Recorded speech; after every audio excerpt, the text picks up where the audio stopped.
Турнир «Московский вызов» – один из крупнейших состязаний тэквондистов в стране. Ежегодно в нем принимают участие до 2000 человек, от детей до взрослых. Ребята наши выступили очень хорошо, показали себя достойно, отстояли, так сказать, честь республики.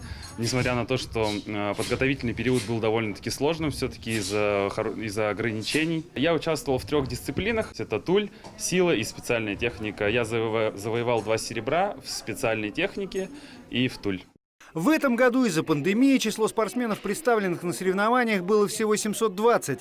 Они собрались из 29 регионов страны. Впечатления очень хорошие. Это был первый раз побывание в Москве, и мне очень понравилось. Поддерживал тренер, поддерживали ребята. Было очень приятно. Бронза по тулю и золото по спаррингу. Такие награды домой привезла ученица 17-й школы Раджана Раднаева.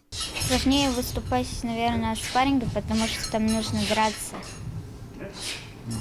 А по туле там нужно показывать приемы. Я приехала с отличным, хорошим настроением. Я рада была, что я получила 1-е, 3-е место. Меня поздравили, я была вообще счастлива. Я приехала, там было 10 площадок, было волнительно. Но я смотрела на других участников, такие нормальные были. Но когда я вышла, я перепутала тули, а моя соперница была не такая уж сильная. Но я получила 3-е место. У нас в Европе обстановка по ковиду на самом деле хуже, чем в России. И тот чемпионат Европы, который должен был состояться в апреле в Испании, он был перенесен на октябрь.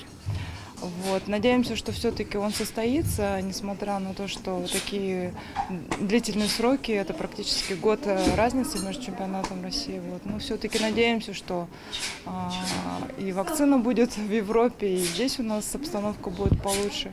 Откроются границы, все мы начнем наконец-то выступать, ездить. И очень много на самом деле соревнований, которые было отложено.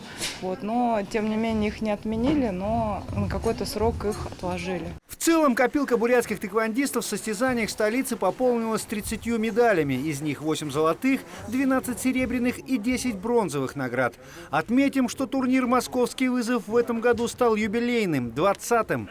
И многие бурятские тэквондисты начинали свой путь в спортивной карьере именно с этих состязаний.